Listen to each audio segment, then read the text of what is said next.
Hello, everyone. Welcome to Hyperspace on Dark Matter Radio Network. I'm your host, Solaris BlueRaven. I want to thank everybody for tuning in this evening, and a special thank you to webmaster and producer Keith Rowland.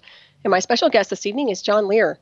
John Lear, a former captain for several different major airlines, has flown over 160 different types of aircraft in over 50 different countries. He holds 17 world speed records in the Lear Jet and is the only pilot ever to hold every airman certificate issued by the Federal Aviation Administration. Mr. Lear has flown missions worldwide for the CIA and other government agencies. A former Nevada state senator candidate, he is the son of William P. Lear, designer of the Lear Jet executive airplane, the 8-track stereo, and founder of Lear Incorporated.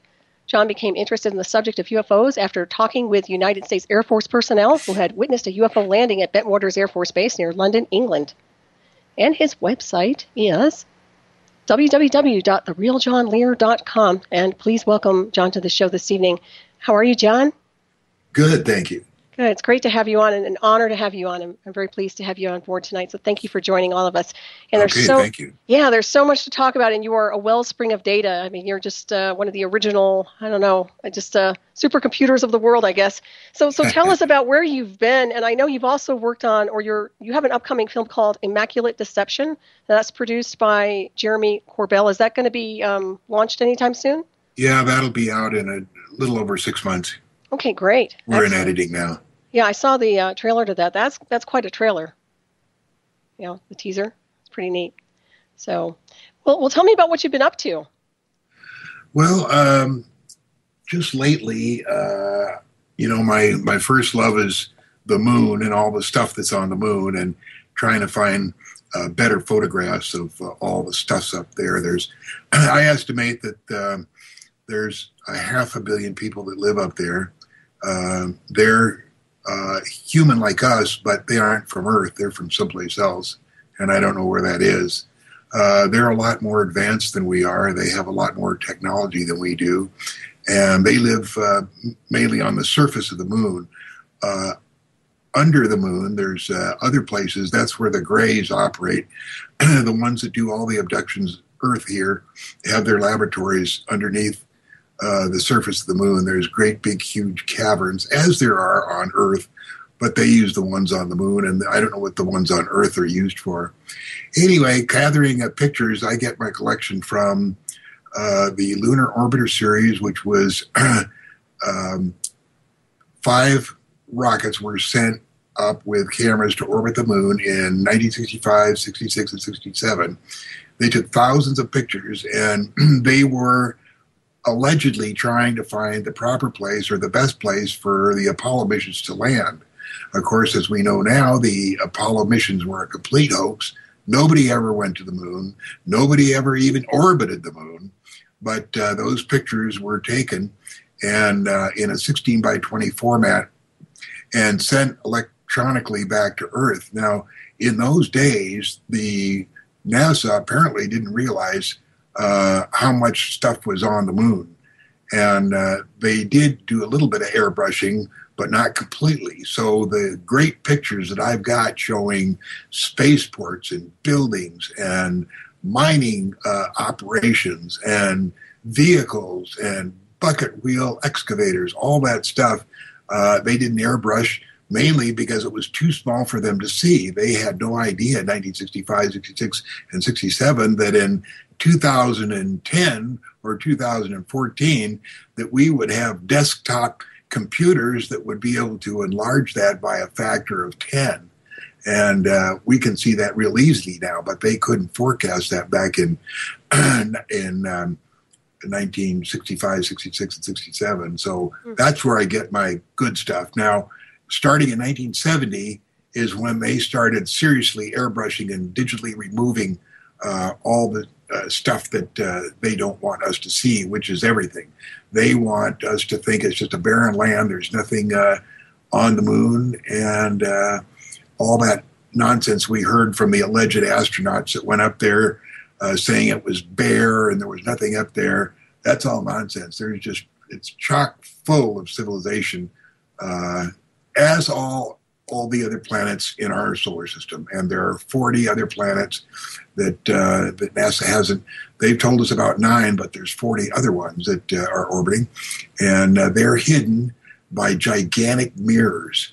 and we're not supposed to know about them. But so basically, my interest has been the moon. Wow. How did you figure all of this out? Well, it started by looking at Richard Hoagland's his tape, his video called Moon Mars Connection 2. And in that, he showed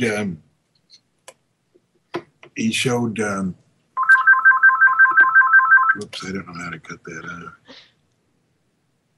In that, he showed how to some of the pictures of the moon. And one of the photos was directly the center of the moon is a place called Sinus Medai. And right in the center of that is a huge tower. It stands 6 miles high. It has a square something on top of it, which is 1 mile in each dimension.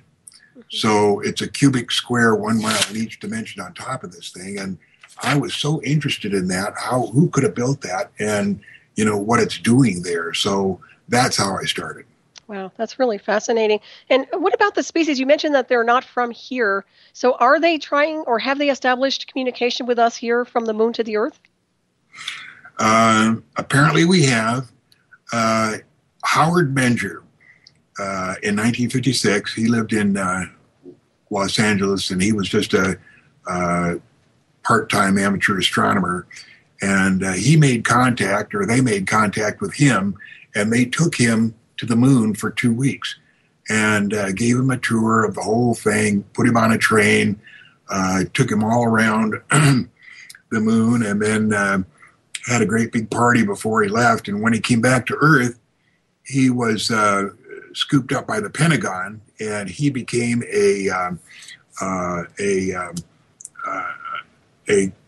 not a messenger, but went to the Pentagon and told them all the stuff that went on. He became what do you call it? Anyway, he told them, and they should have made their own contacts after that. Mm-hmm. And what is their form of communication? Do you know? Devices? That's interesting. I think it's just regular words like we are. I don't think it's telepathy. Okay, so I was just wondering how they established communication. Was it through a radio signal? How they established communication with us? Yes. Like how would they establish communication with, say, the person that they took around to the moon? Did they just go and retrieve him, or? Yeah, they just came down. There's a book called From Outer Space to You, and it was written by Howard Menger, and it tells the whole thing. How he was just contacted by them in Los Angeles. I think it was a restaurant where he originally met him. He may have been taking pictures of saucers and stuff, and they contacted him, and at one point said to meet him out in the desert east of Los Angeles, out there by north of Palm Springs. I forget what that little town is.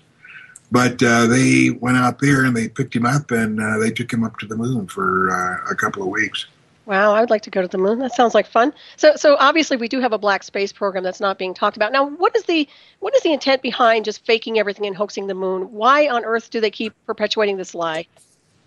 Because they want us to be sure that we just think that we're the only ones, and there couldn't be anything else. And if there is anything else, it's billions and billions of light years away, and so we're just the only ones. Mm-hmm. That's really frustrating on so many different levels. And it sounds like this different species, whatever they are, they're pretty much not hostile?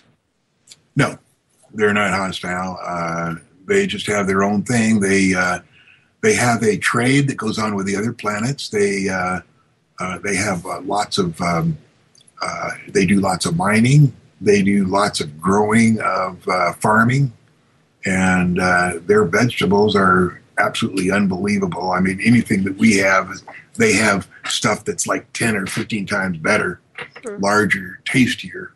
Mm-hmm. Especially now when there are GMOs and everything. But what is their interest in the Earth, would you say, if at all?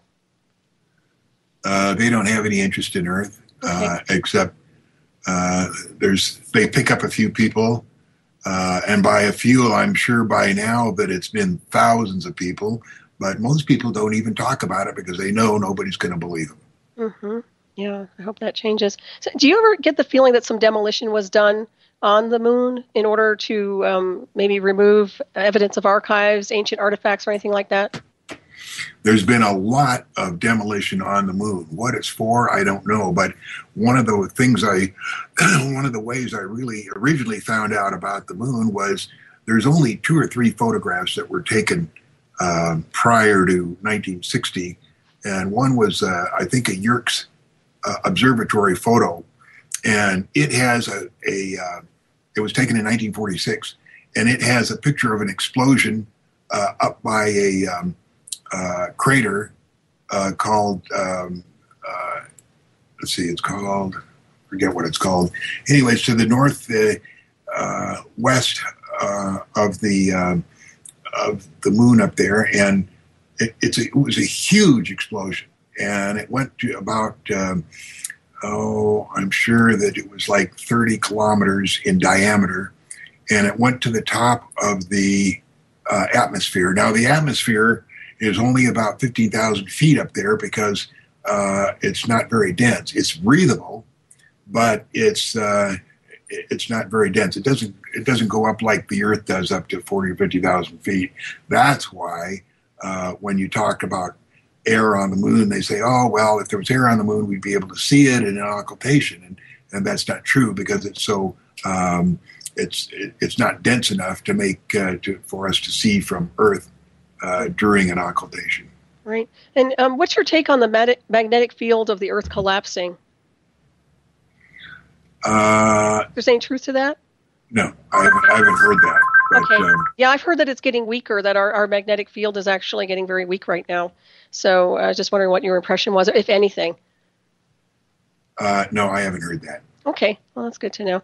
I always ask. So what do you think the biggest messages you'd like to get across for the people tonight? I wanted to put emphasis on whatever it is you feel guided to share. Plus, I have other questions. But what comes to mind insofar as the biggest or most critical thing that people need to be aware of right now?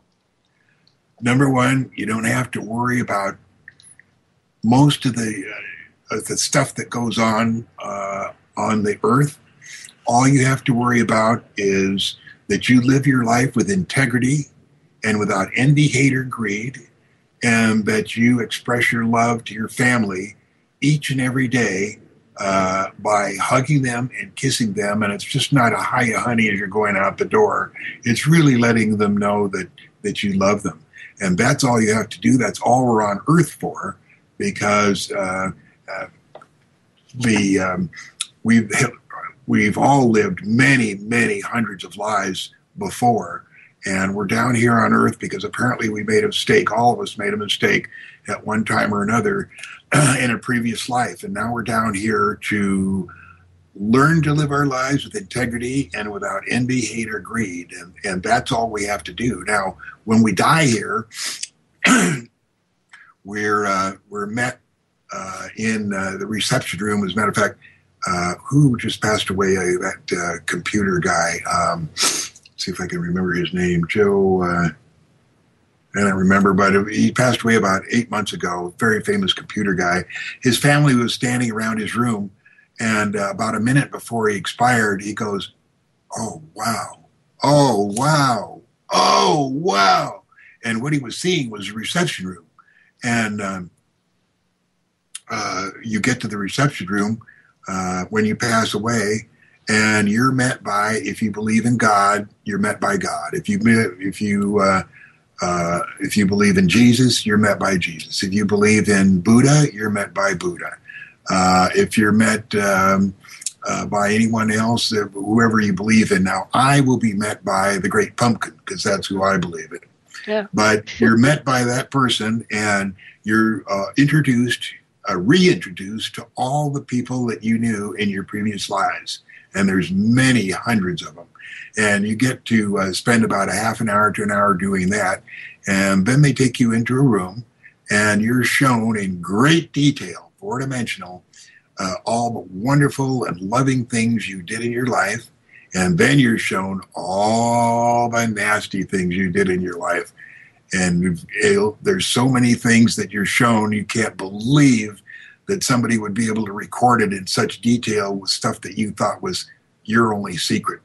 But anyway, after this happens, a decision is made, and it's made by higher-ups. There's no such thing as God, but they're made by higher-ups on whether you're ready to stay there in the fourth dimension, which people also call heaven. It's not heaven. If you take your concept of heaven and multiply it by 1,000, then you're pretty close to what the fourth dimension is like. Or whether you have to come back down to Earth and serve another lifetime learning how to live with integrity and without envy, hate, or greed. And so if you have to come back here, then you got to do another lifetime. And if you don't, then you go on, you spend a couple of lifetimes in the fourth dimension, which is heaven. And then you go up to the fifth dimension and you keep going up. People ask, how many dimensions are there? It's infinite, just like our universe is infinite. There's no such thing as 17 billion light years and all this nonsense that science gives you, that NASA science gives you, that it's 17 billion years old and it all started with a small ball with a big explosion. That's all nonsense. This universe has been here forever, and it will be here forever. And there's ultimate dimensions. I agree with that too. And that gentleman was Steve Jobs, by the way. Thank you, Keith Rowland, for that. The person you were talking about who transferred out. The name of that person was Steve Jobs. But yeah, I agree with you on that one. I believe we manifest our realities, which leads me to believe that, even if people don't make it to the next level, what's going to be left at the rate we're going with this planet right now? And it seems to me like there's a lot of detachment from spirit and more of an emphasis on machines. And to me, it's more of a transhumanism agenda. So it tells me that if people do incarnate back onto the world, what will it be like? What will this world become?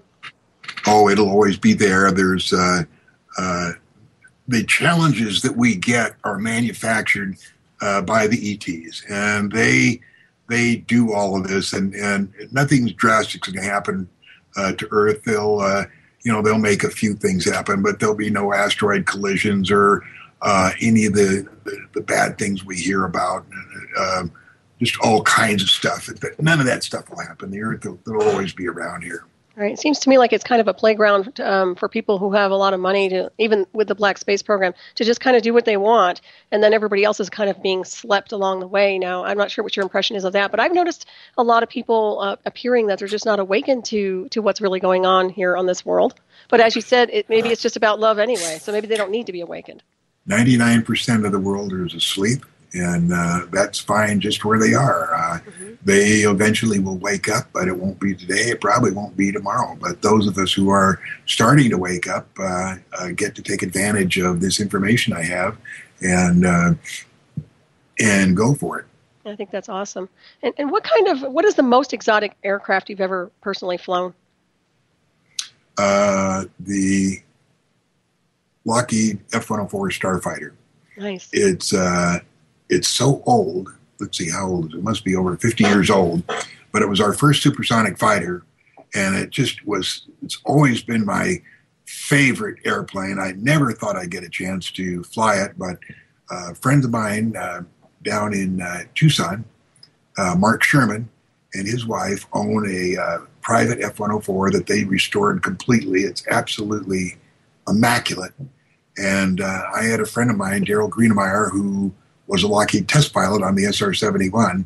He had a lot of time in the F-104, and he checked me out in it, and I got to fly it for about an hour and a half, and that was the most exotic plane I got to fly. We went Mach 1.7.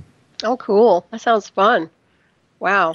It was a lot of fun. I must say, yeah, you have an impressive record without a doubt. Now, did you ever suffer from any kind of vertigo as being a pilot? Do you ever get any symptoms from flying? No, I never did. I was always oh, that's good. I was just curious. On top of it. When it was easy for it to manifest itself was I used to fly ferry airplanes for the Air Force, actually the CIA, to Vietnam. Mm-hmm. And it was a forward air control airplane. It wasn't too fast. It went about 150 miles an hour. And we'd leave San Francisco heading to Hickam Air Force Base in Honolulu. And it was about 18 hours of flight time. And you can imagine that we were pretty tired when we got there. And we would always take off just at dawn so that if we had to ditch the airplane, if we had to land it in the water, that we would be able to do it with daylight. But that meant that after 18 hours, it was going to be dark. So when we started our descent into Honolulu, it was pitch black.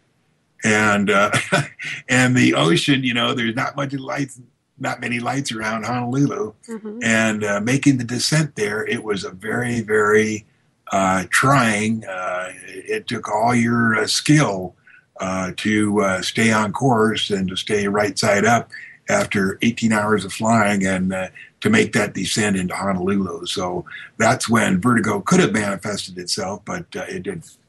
Well, that's good. Wow, that's really impressive. And you flew for the CIA. Were you contracted with the CIA? You actually worked for them, or how did that roll? No, I applied for this job and didn't know I was working for them until after about a year. And, I got the regular clearance and stuff and going into Vietnam. I did wonder how we could get through customs so easily. And I did wonder why we had the rank of, I forget what it was, colonel, I think. But it was only after a year that we were talking and some guy mentioned that, this is owned by the agency. Wow. Yeah, surprise, huh? So you obviously, they say you never retire from the CIA, so not sure, how does that work with you these days? Well, I've gotten a couple calls to do something, to make a phone call, to help a particular program. Mm-hmm. But since I wasn't really in the CIA, that I just worked for companies that had contracts with them, mm-hmm. That wouldn't be applicable to me. Right. Well, that makes sense. So I hope I'm not asking you too many questions, and if you don't like to answer, that's fine with me. But I was wondering, when you're flying a plane for something that's maybe government-oriented and maybe something you don't want other people to be tuned into, is there an encrypted radio signal for communication? Do you guys have a different type of signal that you use opposed to regular air traffic control? No. Okay, so it's always the same? It's always just regular stuff. I was just curious about that.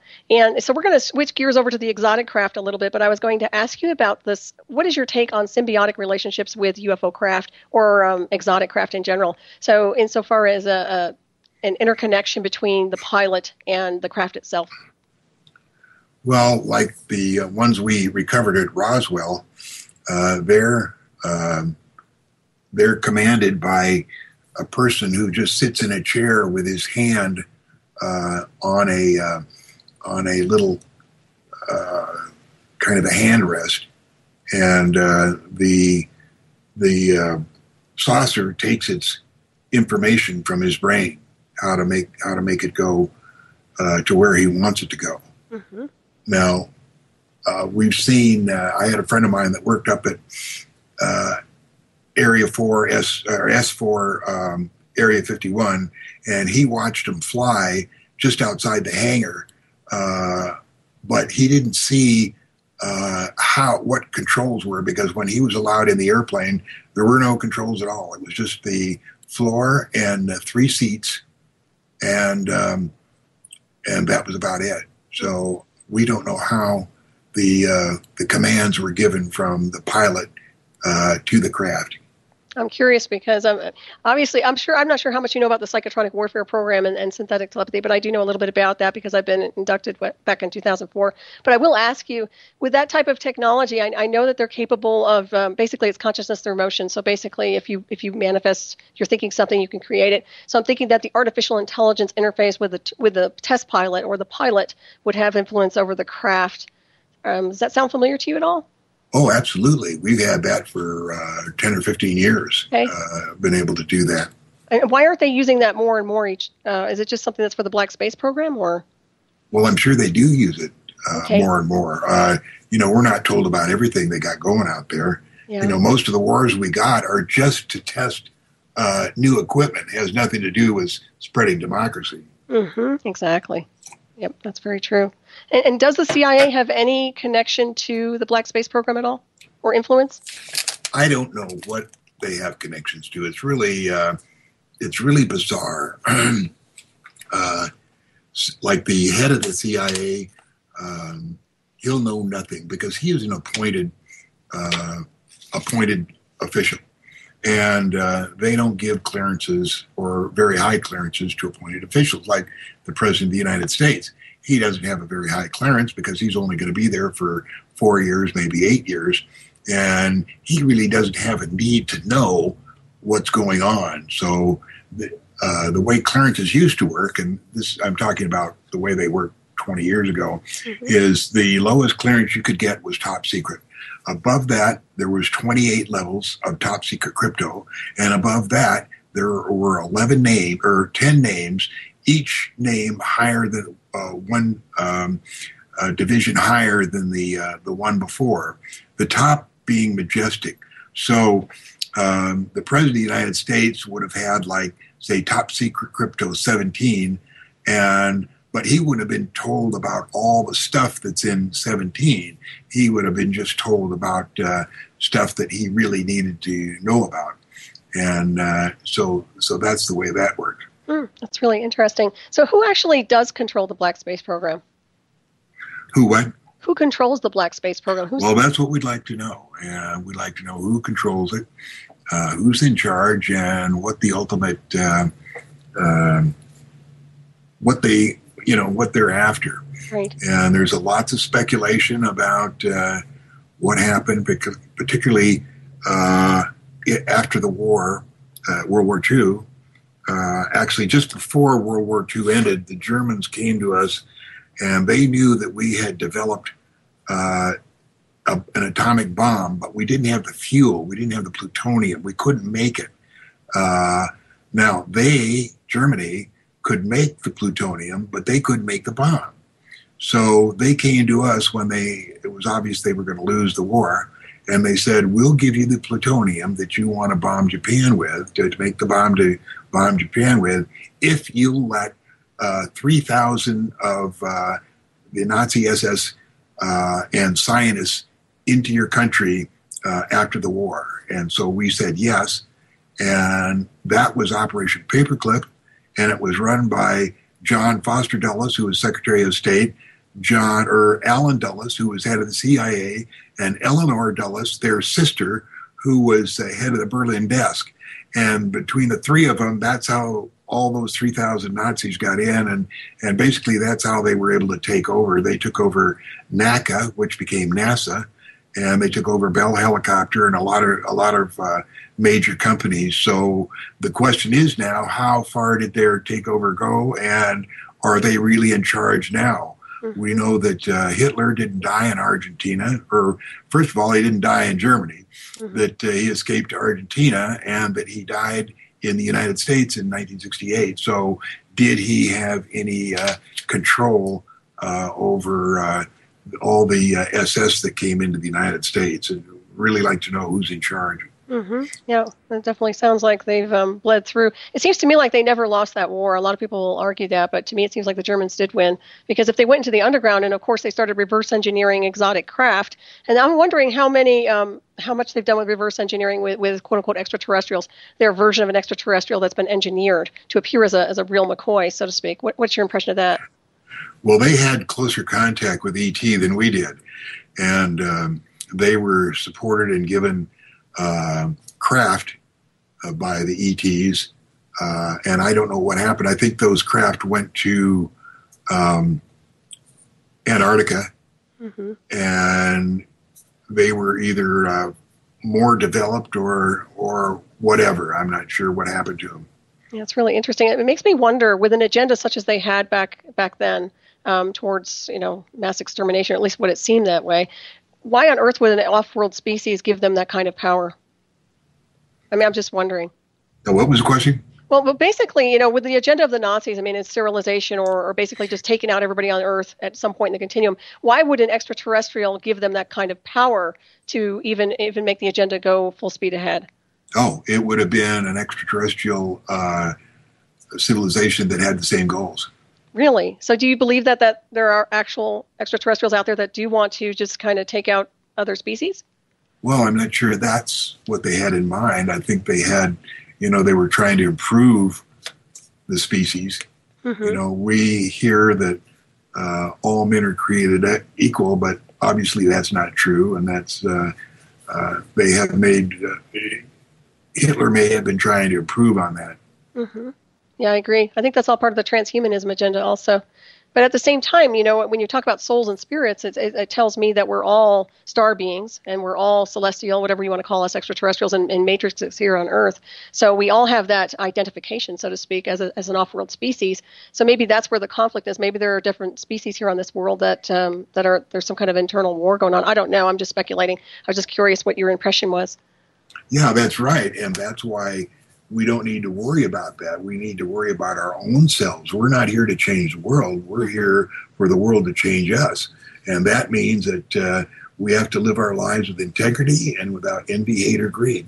Mm-hmm. And what's your impression of assimilation through the transhumanism agenda then? If we decide to do that, which is love-based, and I'm just going to throw this at you because when I was inducted with the covert technology that I was exposed to, which was psychotronic and also synthetic telepathy with a live handler real time, there was no compassion or love oriented at all. It was all abuse and it was all negative. And it was all forced visuals, forced dialogue, forced programming.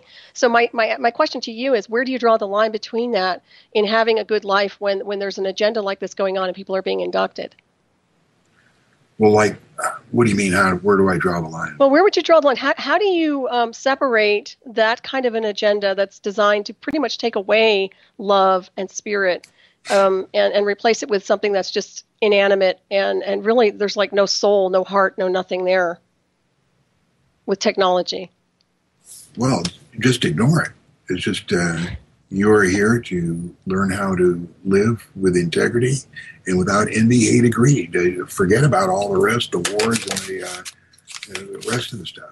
Well, that's a challenge, but very interesting. It's something to think about anyway. Yeah, one of these days I'll send you a copy of my documentary, but that's very interesting nonetheless. So as a pilot, did you ever encounter any anomaly radio signals which you were not able to identify? Not radio signals, but I saw a few objects that were strange. One was going into Los Angeles and in the approach corridor over Palm Springs and having an object pass me going from left to right and from under me to above me. And I thought it was something from Edwards Air Force Base, but obviously it couldn't have been because they would have no airplanes down in the approach corridor of Los Angeles. Mm-hmm. And then I've seen, obvious or weird, strange lights every once in a while, but no one big thing. The only definite saucer shape I had was when Bob Lazar took us out to Area 51, and he knew the exact time that they were going to test one of their saucers, and I got to see that pretty close. Yeah, that's pretty amazing. Yep. That's wild. Well, what was the vibration associated with that? When you witnessed these craft, was there any type of energetic hit that you received? No, it was pretty far away. Okay, so you didn't feel anything regardless of the distance. You didn't feel any type of. Okay, I was just wondering about that. And for those exotic crafts that get, obviously, it's a real physical Earth pilot that's in those crafts that's testing that. No, what was the question? Well, is it a real pilot that's actually testing the craft, like at Area 51, when they have all these exotic crafts that they do and they're testing? Is it a real physical Earthman, or is it something off-world? Okay, I was just curious. They were being taught how to fly it. Right. And when you get a Earthman in a saucer, there's not enough room to get in there. Okay. Somebody's trying to contact you. Blast. Anyway, so what about remote influencing? Have you witnessed remote influencing at all with craft or anything similar? That means controlling with your... Correct. Or remotely through technology, through satellite-driven technology. Oh, no, I haven't seen that. Okay. Just curious. Okay. And so far as the electromagnetic pulse weapon goes, what's your impression of these being deployed to induce earthquakes, weather anomalies, or hurricanes? Now, what's that? With electromagnetic pulse weapons designed, do you believe they're designed to induce earthquakes or weather anomalies such as hurricanes? Oh, absolutely. Yeah. With HARP and other technology we have, we could make our own hurricanes. We can make tornadoes. We can make earthquakes. We can manipulate weather just about any way we want. Mm-hmm. And do you think they've been doing that a lot, or what's your impression of the Earth changes today and the weather patterns we're having? Well, yes, they've been doing a lot, not only with the weather patterns, but with the weapons they have in orbit. The weather, for instance, Katrina that went into New Orleans, that was definitely controlled.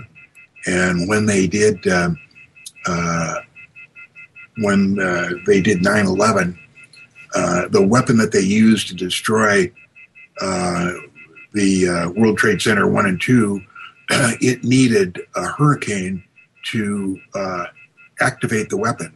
And so they manipulated this hurricane, which they formed southeast of Florida, and you can see it run up. It takes 5 days to get up the coast, right 100 miles off of New York. And then they used that part of the energy of the hurricane to activate this weapon of molecular dissociation, and they destroyed the buildings 1 and 2. That's pretty wild. And would you say this is a black satellite? Or what kind of technology we're talking about that's being deployed in orbit? Is it a black satellite of some kind or something else? Well, the weapon is a weapon that uses the technology of molecular dissociation.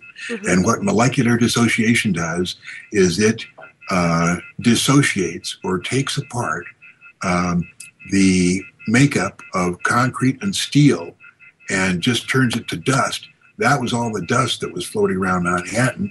It was dust that it was 80 microns in diameter, just very, very teensy dust. And that's what the steel and the concrete had been reduced to.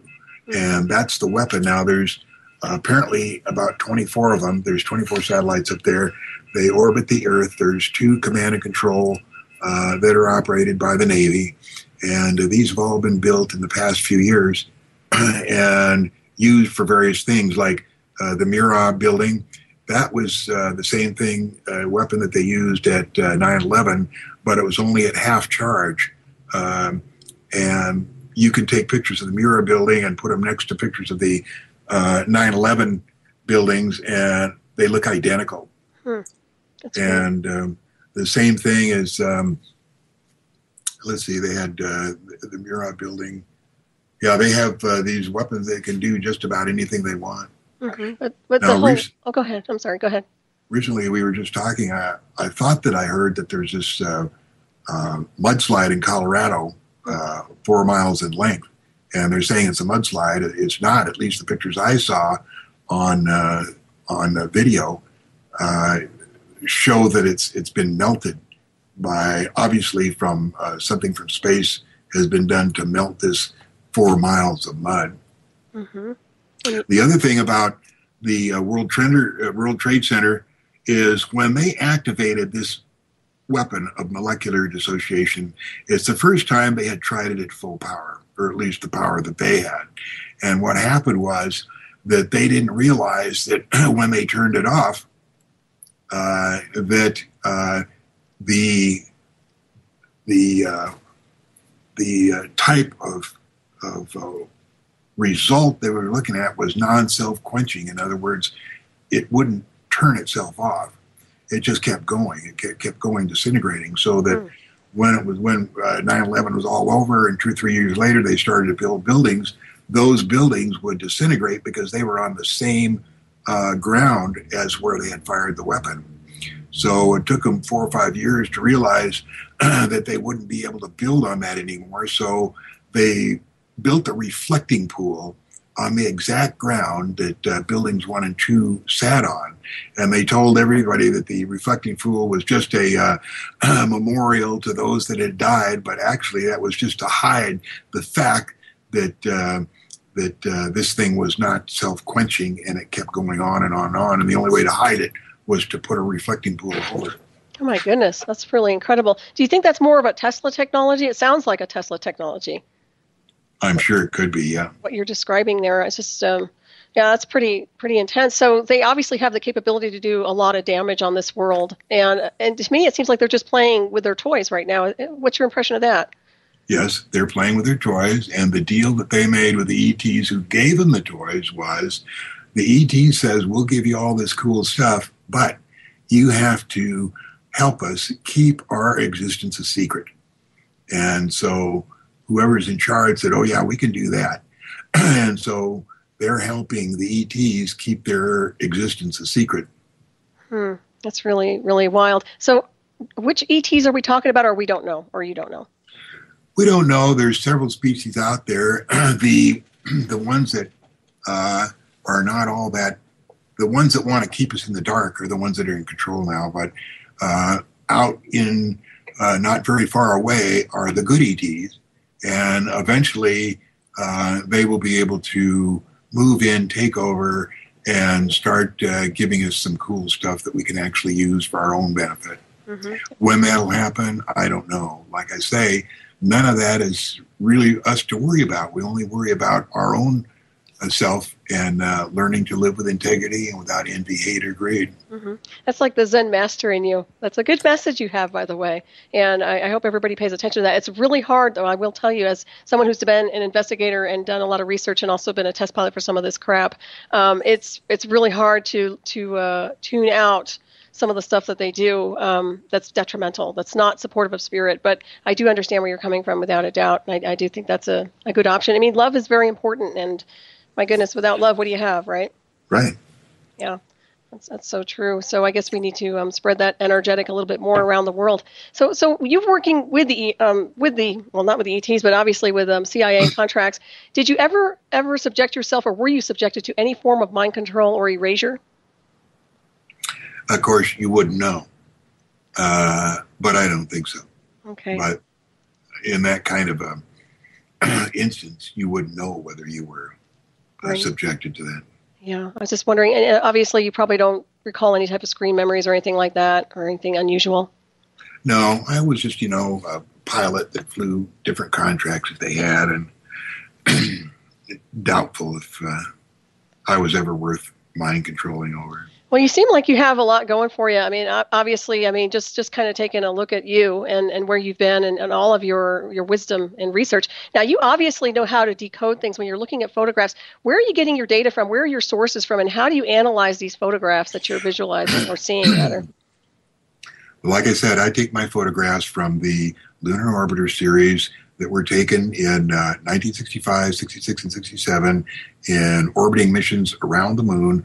That was Lunar Orbiter 1, 2, 3, 4, and 5. Mm-hmm. And each orbiter took from different altitudes and different places around the moon. Some are just on the far side, some are on the near side. I happened to find one just a couple of days ago it's really not carefully airbrushed, and it's just fantastic, all the little roads and stuff that you can see up there. And I have a big magnifying glass, and I have a couple of computers, and I just take these photos that were scanned from NASA books that I bought just in the store and library, get old NASA books, and then take the pictures out, carefully cut them out, and scan them, and then put them up in the computer and look at them. And I probably have thousands of moon photos, and some of them are just really interesting to look at all the stuff that they have up there. Mm-hmm. Oh, yeah, I'm sure. And what about the 9/11? How did you figure that one out? A lot of information came from Judy Wood from her book, Where Did the Towers Go? And this is the most fantastic book you could ever read. It's just, she's has many degrees. She was a college professor in mechanical engineering, and she took the information from 9/11 and wrote this book. I think it's almost 500 or 600 pages, and just all kinds of graphs and photos, and comes out with the fact that it was a DEW. Trying to think what they call that. But anyway, they did use the weapons to destroy the World Trade Center. Well, that's pretty tragic. And it's amazing to me. I mean, if people were to find even more details about what happened at 9/11, they would probably be infuriating. So it would be infuriating for them, obviously. And I mean, it's just really hard to see. It seems to me like there's this polarity between good and evil here on this world right now. And I see it more and more. I see an agenda, and I see manipulation, and then I see people who are just naive to the whole scenario. So I guess it is kind of a stage where things are being played out, and most people are being slept. Well, they use technology that is about 30 or 40 ahead of us, and 30, 40 years ahead of us. And they tried to make it that people could be fooled. For instance, there were no airplanes flying into the World Trade Center. Those were holograms. But when you talk to people about holograms, and they can't understand it, they believe, no, that's not possible. I saw the airplane. And we say, no, you saw a hologram. Oh, no, I saw it on TV, and it's just hard to tell people that they were just the victims of a hoax. They saw holograms flying into the World Trade Center, and then there was a beam that came down from space and destroyed it. If you look at the damage that was done to the World Trade Center and think of an airplane full of 60 or 70,000 gallons of fuel, there's no way an airplane could cause that much damage. It was just unbelievable, the amount of damage that was done. But they were completely fooled. And as far as the Pentagon, that was a flyover. There was no airplane there, no missile, no helicopter, no drone. And April Gallup was a Pentagon employee. She was sitting 40 feet away from the hole that was made by the explosives. And she, after the explosion went off, she picked up her 6-month-old son, who was in his car seat below her desk, and crawled out that hole and onto the grass for triage. And she said she saw no airplane, no drone, no helicopter, no missiles. She didn't smell any fuel, no Jet A, no Jet B, no gasoline, no diesel, no fuel of any kind. All she saw was the explosion that was like C4 or some conventional explosives making that hole in the Pentagon. And the airplane did a flyby. It came north of the Citgo station, and just as it was a beam of the wall that was supposed to explode, it exploded, and the airplane just flew off into the distance, probably landed at Andrews Air Force Base or somewhere else. As far as the airplane at what was the name of the other? Not Sheffield, but what was the other name of that place that crashed? Anyway, the fourth airplane, United 93, it was supposedly crashed into the ground there. But what was interesting after that is the ACARS unit in that airplane, which transmit engine and instrument information back to the company, was still going 4 hours after it was supposed to be crashed. So the people that engineered that crash weren't aware of some of the things they needed to know in order to fool somebody who really knew what was going on. For instance, in the Pentagon, the flight recorder, whoever phonied up the flight recorder data, put that the airplane crashed at 80 feet. They put the mark at 80 feet on the data receiver. And what they didn't realize is because airplanes always crash at a different place of compression, different, I'm trying to think of the word here, I'm losing my mind, different altimeter settings, that they always recorded at the standard 2992.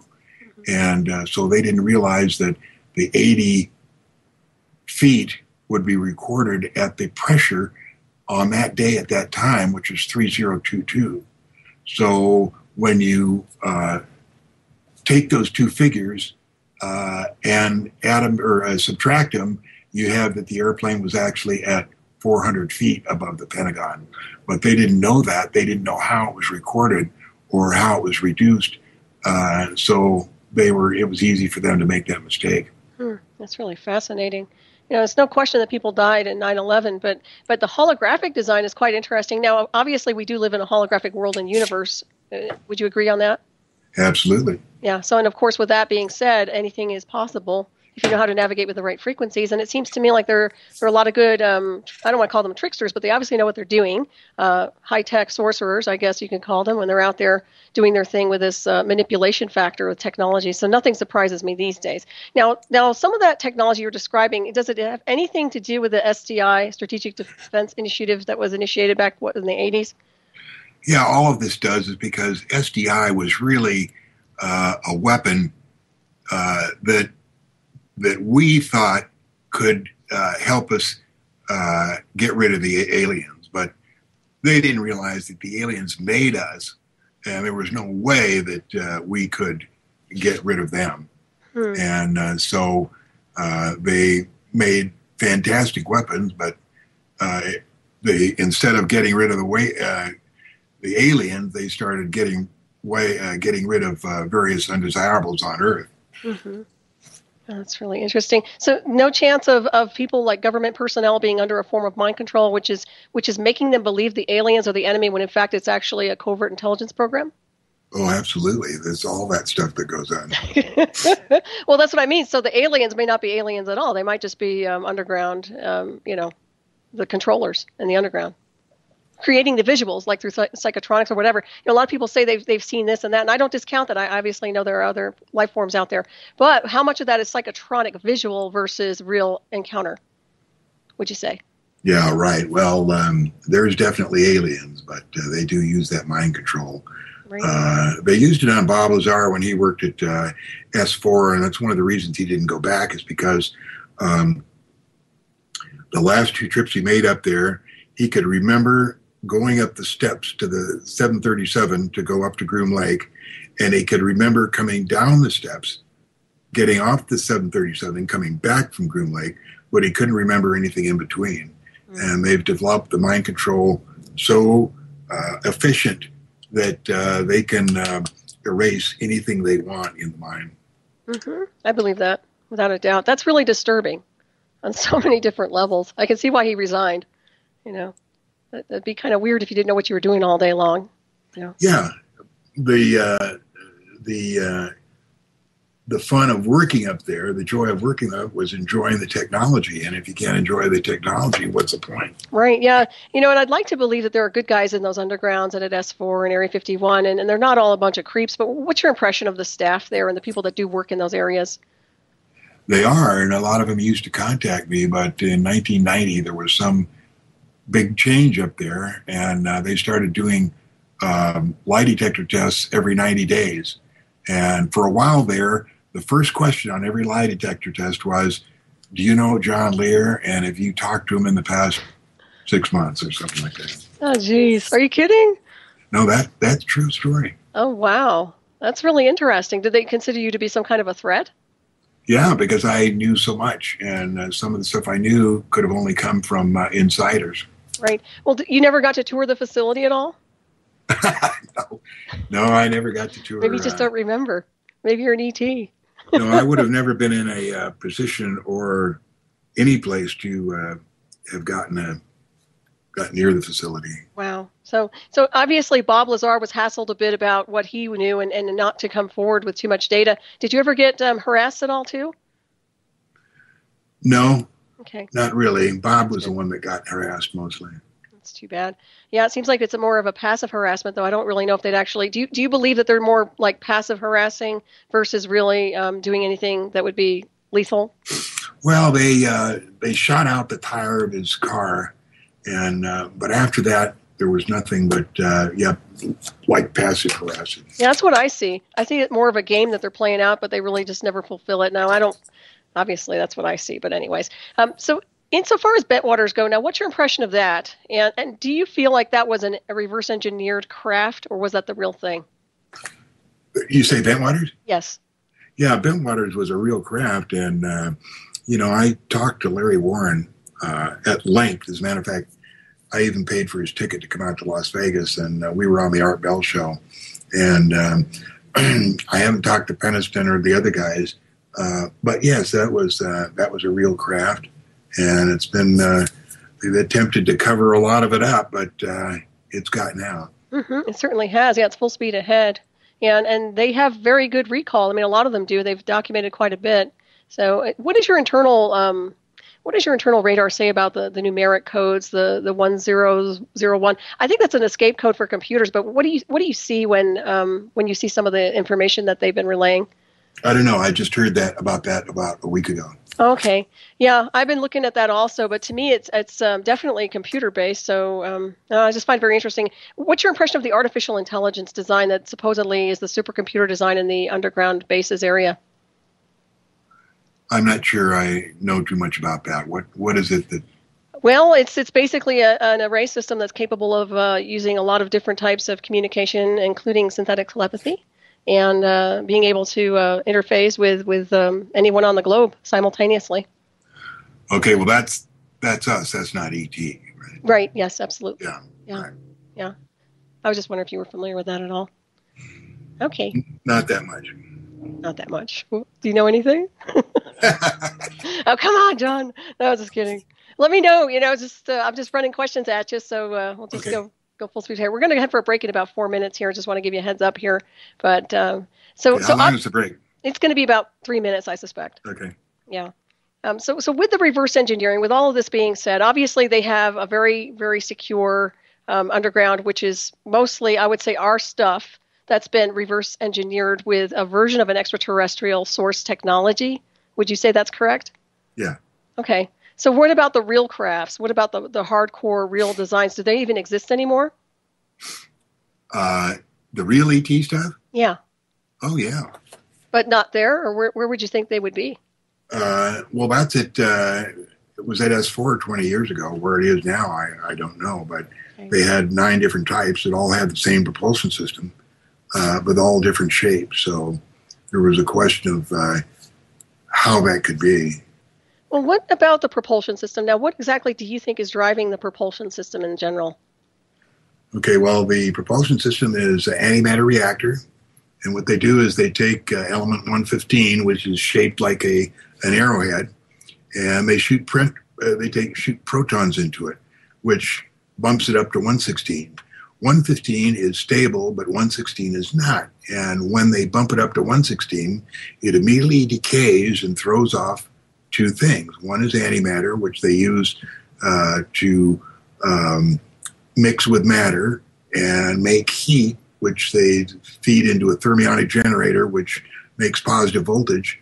And then they also have access to the gravity A wave. And the gravity A wave they use to access and amplify space that's hundreds of millions of miles away and pull it towards the craft, wrap it around the craft, turn it off, and then they're hundreds of millions of miles away. Very interesting. Would you say gravity is magnetic at that point then? We don't know what gravity is. Okay. We know that it's not what Newton says it is. Right. It sounds magnetic to me. Well, that's if I had to. But anyways, I just thought I'd ask. Okay. Look here. Okay, we're going to head for a break real quick. Everybody stay tuned. Dark Matter Radio Network. My special guest, John Lear.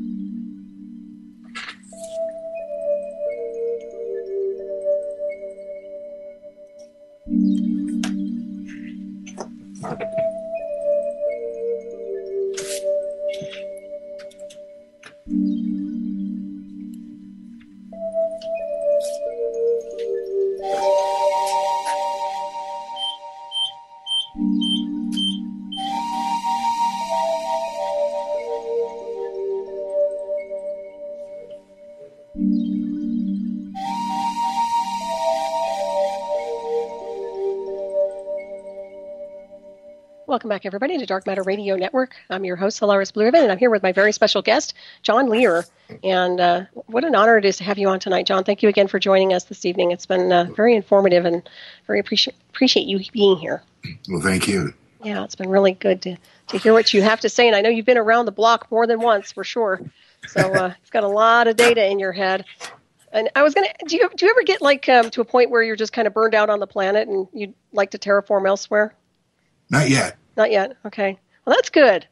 That's good, because with all that you've seen and experienced and all that you know, and all that you know that's going on behind the scenes, it would seem like, I don't know if you would get bored, or does it feel disconcerting sometimes to be on a world where everything feels like a dream? Well, I kind of know what's going on, and I also know I got a free pass to the fourth dimension. So I just, when it's my time, it'll be my time. And, it's That's just good. that I'll take that in stride. So you have a get out of jail free card, huh? Uh-huh. Those are always good to have. And I have heard that there is some kind of a black box now, maybe this is incorrect, on the moon, where it's capable of actually taking souls and retrieving them and destroying them or something. Are you familiar with that at all? Yeah, that was my story here years ago when I found out about the cube. At the same time, I was studying remote viewing. Mm-hmm. And I read the book by, I'm trying to think, it was one of the first remote viewers. Anyway, he talked about following a soul of a man that had died in a car crash south of San Francisco. And he was tasked by the Army to follow the soul. And it was going directly towards the moon. Mm-hmm. And so as he got closer to the moon, he kept getting this signal that said, don't come here. This is not your place. You're not allowed here. Go away. Until he finally had to break off the chase. Mm-hmm. So my question was, where was he going? And so I thought, well, maybe he's going to that cube, which might be collecting one of the places where souls go after you die. They go many places. Mm-hmm. Where the people who are in charge of the souls decide, while they decide where you're going, there's different places that the soul can go. So I thought that might have been one of the places. Mm-hmm. Somebody said that had the idea that they could destroy souls, and they can't. Mm-hmm. That's possible, but nobody around here can do that. I agree with you. I don't think they can destroy the soul either, but that's very interesting. What is your impression of a frequency fence for people who are ascending too quickly or too fast, or want to break orbit with what's happening here on this world? Do you think there is one? No. No, you don't see any frequency fence. So there's no barrier holding people down. What about, have you heard of a type of program where they take the brain template as the person is transferring out and interface it onto artificial intelligence to secure that template, and it's almost like a capturing of the soul imprint, and then they use that to clone in the underground? I've heard of that happening, but I don't think they can do it. Okay, so what is your impression of cloning in general? Cloning has been going on since the 80s. Okay. Most of the early stuff was done in Saudi Arabia, and I think there's pretty large armories in store there. What they're doing with them, I don't know. But they've tried to change it or manipulate the soul, but they can't do it. Mm-hmm. So all they can do is make, clones without souls. Right. So that's more of a kind of like that's kind of an empty suit, I guess, huh? Yeah, empty suit, a super soldier. And right. They do what they're supposed to, or what they're told to do. Right. And once again, that's an agenda. Do you think those agendas work together with the ET agenda here on this planet, or whatever it is? Don't know. Okay. I was just wondering. Do you see us having a conflict here on this world between those of us who are higher consciousness, maybe off-world advanced species, versus the ones that are here that are playing these lying and deception games? Do you see any type of a war going on? Now, what's the question? Well, do you feel like there might be a war going on between the advanced races here on Earth that are incarnated in this body, in everybody's body, whatever that may be, and the ones that are basically calling the shots with deception right now?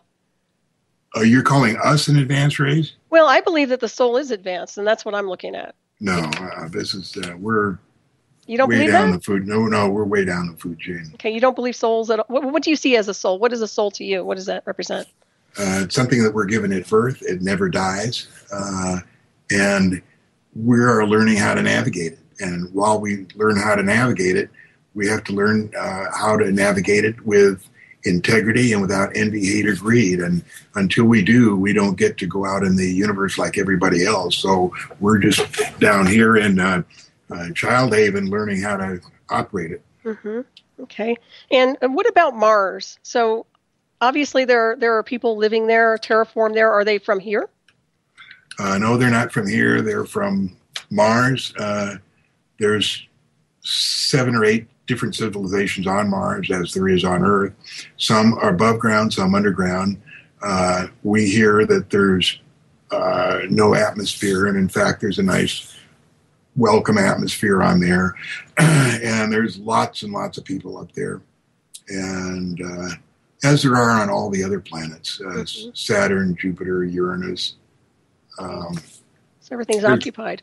Yeah, everything's occupied. Okay, so insofar as this Mars mission that they're talking about, where they're taking a certain group of people out there to terraform, apparently they'll have company when they arrive. Yeah, I doubt that'll ever go. The stuff that we have that goes there takes so long to get there, and the transportation types that are available should only take a couple hours to get there. Mm-hmm. So why should we spend a couple of years getting there? Right. So a lot of that stuff is just blue sky to keep the public happy. First we were going to go to the moon, then no, we can't go to the moon, and now we'll go to Mars, and then no, we can't go to Mars, we'll go someplace else. So eventually we get there, but it won't be for a couple hundred years. Well, what about other countries going to the moon? What is your impression of that? I don't think anybody went. The pictures we get from China are just rehashed NASA pictures. There's nothing they took themselves. Mm-hmm. So I doubt if they went there. That's really fascinating. Wow. So okay. Let's talk a little bit about the moon, because it's interesting to me also. What about the astronauts that say they went there? Were they just being mind controlled into communicating that they went to the moon, and how did that scenario go? They were mind controlled. They sincerely believe they went. They will argue all day long that they went, but the problem is they couldn't go because of the gravity on the moon. The gravity is 68% that of Earth's, and we're told it's 1/6 the force of Earth, gravity force of Earth. But you'll remember when Armstrong and Aldrin landed, they only had 30 seconds of fuel. If they had 30 seconds of fuel left with 1/6 gravity, then if they'd have had 68% gravity like it really is, they wouldn't have had enough fuel to even get to moon. They wouldn't have had enough fuel to even take off. Mm-hmm. So that's not possible that anyone went to the moon. The other one was the Van Allen belt. Mm-hmm. Dr. Van Allen sent Explorer 1, 2, and 3 up in 1958, and Explorer 1 and 3 sent back information that showed that there was an intense radiation field there that overloaded the gravity.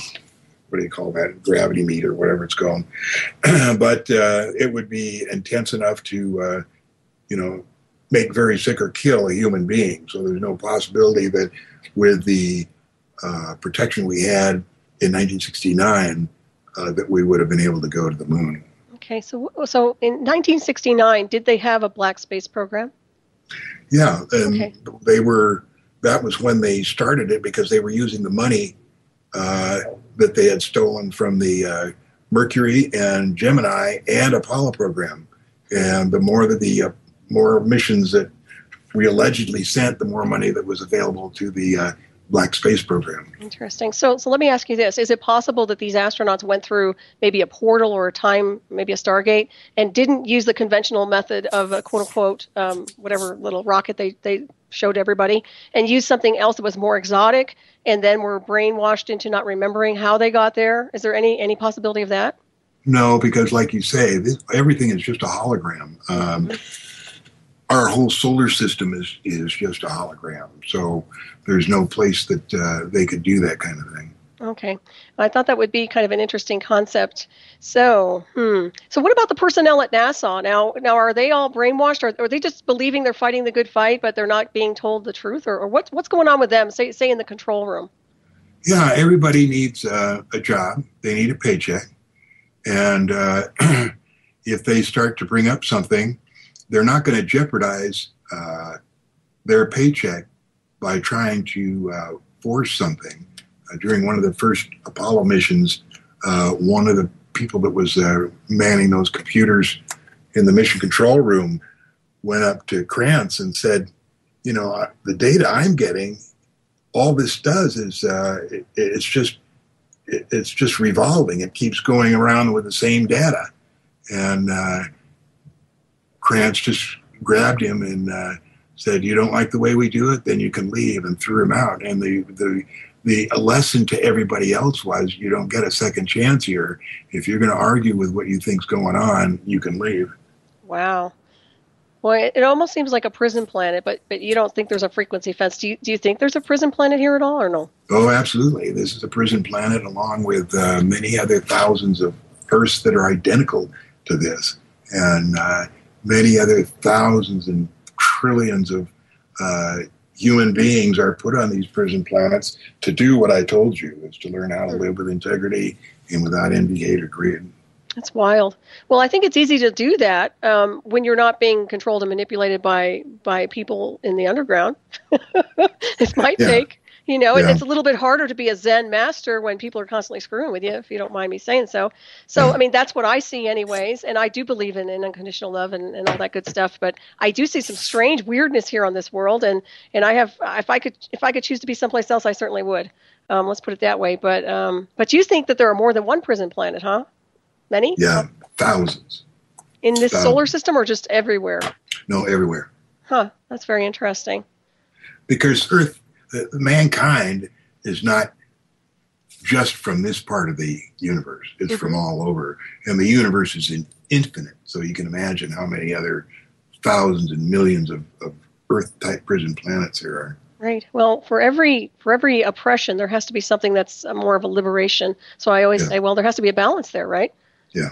So hopefully we'll find that balance. I don't know if I'll see it in this lifetime, but it would be nice to see. So is there anything you haven't done while you've been on this world that you still want to do? That I want to do on this planet? I'd have to think about that, but I can't think of anything right now. You don't have a bucket list? I've got one. No, I always wonder, because it seems to me like, well, if everything is just about love and we don't have to worry about anything, then what should we be doing? Just kind of floating along in the illusion? Well, I just enjoy, looking at the moon and all the cool stuff that's up there. That's beautiful. And helping my grandson. He's 13 now. And I took him up to Area 51 for his 13th birthday. We took him to the Rachel Inn, or the little alien there up at Rachel. And then we went out to the black mailbox, which is now painted white. And we had a lot of fun. Oh, I bet. Yeah. Do you tell him a lot of UFO stories? Yeah, he's heard them all. Oh, that's cute. Well, I can understand, life is too short in the illusion of living. That I believe that we should all enjoy the time we're here, without a doubt. I really believe that too. So what do you think they painted the mailbox white for? That's kind of interesting. Because Steve Medlin, who owns the ranch up there, people were stealing his black mailbox, so he decided to paint it white, keep people from stealing. He should put a little alien on it. That'll solve it, right? Oh yeah, that'll. Oh, that's funny. So I know we were talking about the moon. So is the moon hollow, or has it been hollowed out?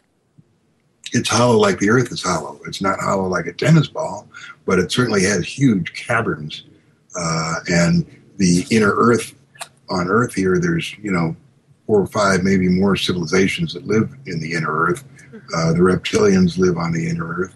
And there's huge caverns. But the same thing exists on the moon, as in all planetary bodies. That's very fascinating. So do you think, because we haven't detected certain things, I mean, maybe some people have, is it based on frequency, that they're cloaked to a certain degree with a frequency, and then if you resonate at that frequency, you can access that portal, so to speak? No, I haven't heard that. Okay, I was just wondering. I'm just looking at it insofar as how these things are masking themselves here on this world and within this world. I find that very fascinating now. No doubt. So what was your impression of the Nazi bell when they were working on that? I don't know. We do know that they were able to produce plutonium when we weren't, so it may have had something to do with that. Yeah, I'm just wondering about all these things that they were doing way back before we started seeing these Roswell. Yeah. So insofar as Roswell goes, do you think that was manufactured craft, or do you feel it was actually a real hardcore off-world craft? Those are real off-world craft, and they were intentionally crash so that we could see the kind of technology that was available that was farther than we were. And there's a book that Lou Baldwin wrote about what they did. It was written as fiction, but it's really what they did with the craft they found at Roswell. Mm-hmm. That's really... Well, obviously it was before my time in the illusion of being birthed onto this world, but how many ETs actually did survive? I hear different numbers, like there were 3 or 4, or how many actually were there? Do you know offhand? There was 2 crashes, and I think there was 5 ETs. 2 were alive, and the rest weren't alive. Mm-hmm. And those were more like the Greys, right? Or no? Pardon? Were they more like the Greys? Yeah, they were the Greys, and the Greys are actually artificial biological entities. They're just robots, mm-hmm. and they can be purchased or operated by bad ETs as well as good ETs. They're just doers, or more like slaves, mm-hmm. but they're incredibly intelligent, and they can do a lot of stuff. That's interesting. So they're kind of programmed, I would guess. Wow. Well, that would explain the artificial intelligence in the underground. If they were taking that type of a template from a real ET that was living and then use that template for their artificial intelligence in the underground bases area, then that would explain some of their technology these days. What do you think? They couldn't do that. You don't think so? No. You don't think they reverse engineered any of it? They could reverse engineer some of the technical stuff in there, but not the robots themselves. Okay, you don't think they could do anything like that? Okay. No. So they're not as bright as we think they are, huh? The guys in the underground. The guys in the underground, they certainly try, but removing a soul or intelligence from something is very far advanced from what we could do. Yeah, I would say if I had to guess, I would say they probably tried to clone the template using a certain signature or signal, but I don't know. I'm just speculating once again. But I find it very, very interesting nonetheless. And I have heard theories, and I wanted to run this by you, that the moon is obviously intelligently controlled, and at some point in the continuum it's going to break orbit and just break away from the Earth. What do you think? The moon was made in Jupiter 38 billion years ago, and it's been towed around to different planets in our solar system, monitoring and doing different jobs. It was towed to Earth about 15,000 years ago, and set in orbit around the Earth.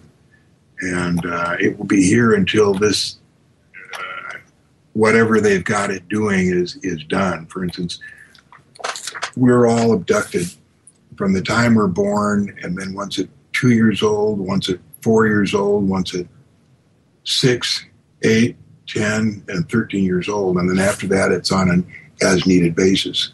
And there's millions of grays needed to do that because so many people are taken up. And if there was a switch that you could turn on, and then it would illuminate all the saucers that are in the flying in the daytime, the sky would be black. There's so many. Mm-hmm. Which leads go ahead. Yeah, but so there's so many saucers here all the time. It's just unbelievable. So do you think that the chemtrails in the sky have something to do with deflecting or actually masking the UFOs? No, there's something else going on, and I don't know what that chemtrails is. You don't have any. As a pilot, let me ask you, have you ever seen anything like that as a pilot in your day? Chemtrails? Yeah, I mean the chemtrails, not contrails. I'm talking the things that are making all these grids in the sky, and they're obviously very obvious. I mean, I don't remember seeing these when I was growing up. So. No, I never saw that. I quit. I retired in 2000, and I don't think chemtrails was a big thing then. But I didn't see anything. Well, you'd think with all that you've flown, you would have seen something strange like that. I mean, I just don't remember seeing that when I was a kid, and I do notice nowadays there's definitely something there. So, and you don't have any insight insofar as what that might be. You just no. Well, don't they use those to bounce radar signals back and forth? And they used to work with HARP with the chemtrails, or did you hear anything about that? That sounds possible, but that's not what I heard. I mean, Okay. I don't know. I don't know. All right. Well, if I ask you too many questions, just bear with me. No, okay. Just going to fire away. So much I don't know. Well, you do know a lot, though, and I think that's why I asked if you had missing time or something, or if well, I'm not. Obviously, you said you wouldn't know if you were mind controlled, right? Right. So there you go. So I don't know, but it's very interesting nonetheless. So when you look at the moon and you look at the lunar activity on the moon, do you have these pictures available for the people to access? Do what? Do you have your pictures available for our listeners to access? Like the lunar photos? I'm sorry. You're going to have to say that again. It's okay. Do you have any photos that the listeners can access that they can look at the moon and see what you have on your website? The website's called thelivingmoon.com and thelivingmoon.com, and a lot of the lunar photos are put up there. Excellent. If people want to get in touch with you, they can certainly do that as well, right? Yeah. Okay. And so what guided you to do the film? The film about me? Mm-hmm. Jeremy actually came up with that idea. I wasn't thinking about it. And he came up here and started doing filming, and he's been filming for about 4 years now. And there was so much there, plus all the film that I took when I was flying in Southeast Asia, and I was flying the Pacific and all that. And we put all that together. And there's just a lot there, so we're editing now. That's just wonderful. I'm sure everybody's going to be looking forward to seeing that film. And it sounds like it has a lot of interesting information in there that might just open their eyes a little bit wider. So that's always good. So why were you never, well, let me ask you this way. Did you ever have any interest in becoming an astronaut?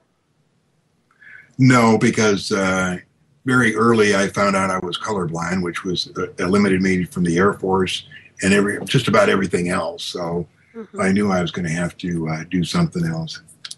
So you don't see colors?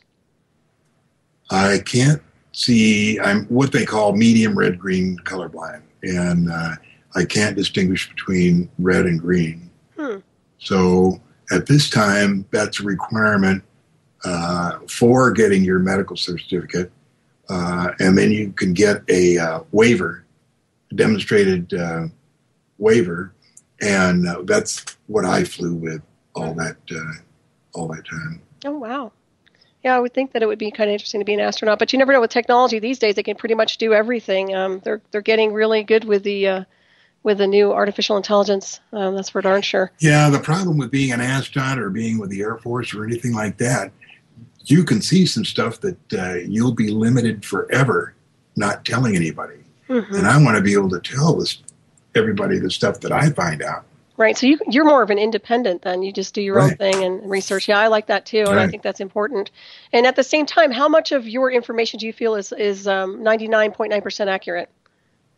I say when it's not accurate. Okay. In other words. So you're pretty confident. Yeah. That's good. Yeah. And you also must have different sources as well. Besides your own investigations, do you have people that kind of leak data to you once in a while? Yeah. Lou Baldwin, I've told you, writes several books, and he did some writing on AboveTopSecret.com, and he's been all around the universe more than any of us will ever be, and he's written a lot of good books. It's very good stuff. And that's wonderful. Wow. It almost makes me feel like we're, some of us are missing out. I don't know about you, but I get like, wow, I got gypped. Yeah. You talk about the Great Pumpkin, and I think that's funny because, well, obviously you remember Charlie Brown, where the kid's always getting a rock. That's probably me, I got a rock again. So, but maybe it's a good one, a good rock. So that's quite interesting. So, insofar as Earth goes, obviously there's so much sensitive data that's been accessed or destroyed by certain divisions. Do you think the Vatican has been a participant in a lot of this? Do they what? Do you think that the Vatican has been a participant in destroying ancient artifacts and archives? Oh, yes. They might have not destroyed it, but they've certainly hidden it away. Yeah. And do you think that is connected to the Black Space Program in any form? Or? I don't know. Okay. That's all right. Well, I know that they were kind of protecting the Nazis during the war. Was that correct? Yeah, absolutely. Okay, so it sounds to me like they probably were acquiring information. Yeah. Have you had any real conversations with other astronauts that have talked about other I can't spit it out, other adventures besides going to the moon? Other what? Astronauts? Anybody that's claimed that they've gone to Mars or any place else that's, that we haven't heard about? No. Like time traveler types? No. Okay. So what is your take on time traveling? Well, like I say, we live in a hologram, so there is no such thing as going ahead in time. We're just a hologram here. So it's a space and consciousness more like. Right. When people say they see aliens come through the ceiling or the wall or anything like that, they're just coming into the hologram. Mm-hmm. That's a good analogy. So time traveling, it is impossible in the hologram. Okay, I hear a lot of people saying that they're time travelers and they're here and they're there and they've gone here and gone to Mars. What is your impression of some of these people that claim they've gone to a trip chair and have gone to Mars? Do you believe there's any credibility to that? I don't believe it, but, each to his own. Okay. Do you know anything about the Montauk Project? Let's see, Insofar as what they were doing with the chair, and I guess they were trying to change reality by consciousness through the chair and being wired up into the chair. Oh, no, I don't remember that. Okay. That's all right. What about the Philadelphia experiment? Do you know anything about the cloaking device they used on that? Yeah, that was true. And they got a lot of data from that, and that's why it's so secret, is they don't want anybody to know that they achieved any success with that program. Right. Well, what's your impression of all these planes that are going off the radar lately and then getting reconnected? People are losing them on radar. I guess they had a few incidents here and there out. Was it Los Angeles Airport not too long ago? Yeah, I don't remember that. Okay. And I don't know what could be happening. Okay. As a navigator, have you ever had anything weird like that where they lost you at the control tower and you just kind of went off radar? No, but I've had friends that have had that happen. Really? And did they ever say what caused it? No, they don't know. That's wild. Oh, you're full of mysteries. So what do you think is the most interesting anomaly on this world right now? Is there anything that really you find very striking on the Earth that's just sticking out really, really clear? Well, I used to drive to Reno a lot from Las Vegas, and halfway between Las Vegas and Reno, there's a little town called Hawthorne, Nevada. And Hawthorne, Nevada, when you drive into this little town, it only has maybe a couple thousand people. There's a sign, and it says Navy underwater. Navy underwater. I can remember Navy underwater fighting something. I forget what the name is, but it was obviously that they were training with submarines. Submarine warfare, underwater warfare. That's what Navy underwater warfare training system. And for years, I wanted to know, there's a little lake there. It's about 15 miles long, 100 feet deep. No way could you get a submarine in there. And for years, I kept hearing rumors that there were submarines there.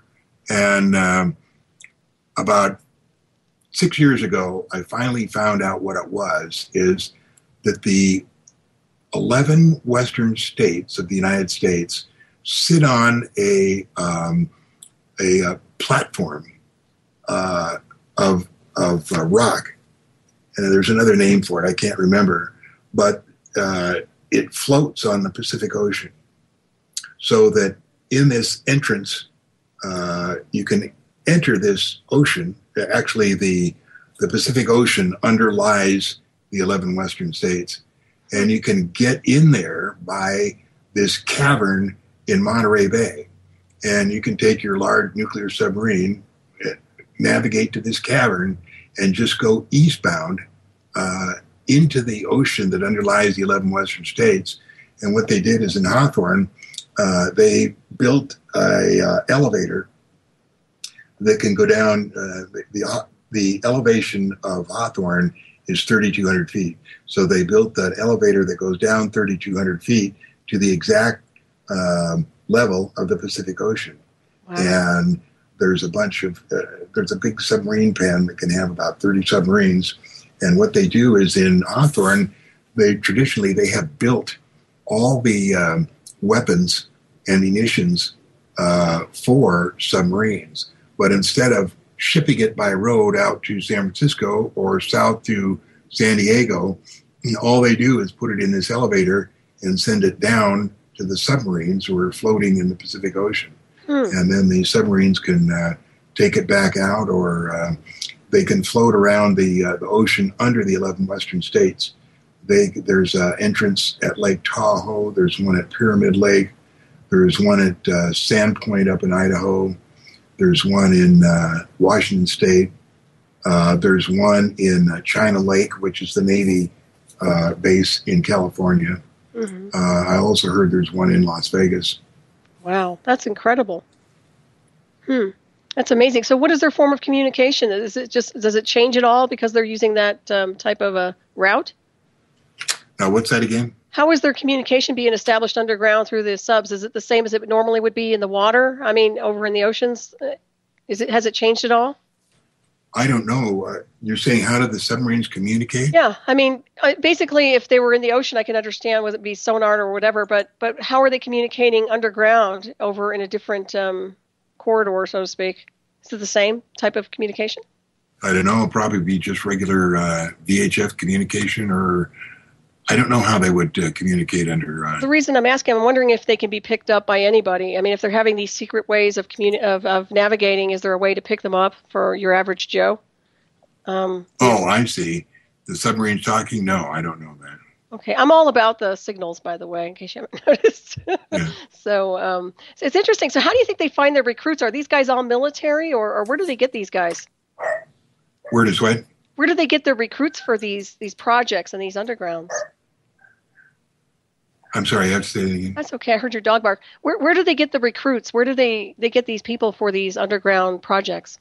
That's all Navy. It's all Navy. Okay. Is there anybody else, any other division besides the Navy? Doing this? No, it's just strictly Navy. Oh, that's interesting. Okay. I kept thinking that it was a mix for some reason. That's cool. Okay. Well, that's really wild. So much information overload here. So, anyways, so what about disclosure? Is there any chance of real disclosure? I know everybody's pushing for disclosure. What do you see with that? No chance of disclosure. The ETs don't want disclosure. We don't want disclosure is because we don't even know what we'd say. And about the best we could say is we're totally helpless. There's nothing we can do. We can't even attack these people or defend ourselves. So, naturally they don't want any kind of disclosure like that. Right.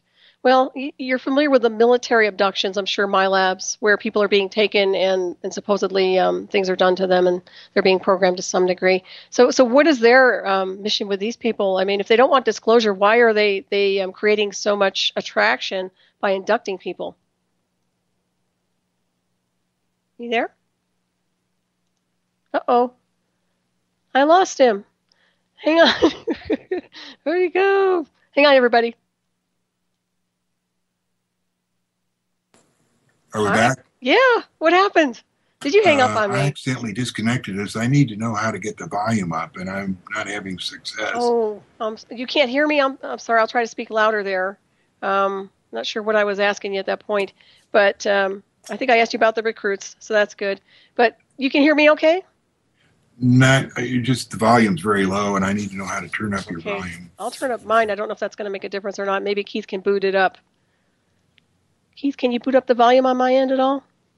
It went up a little. Can you turn it up any more? Let me see.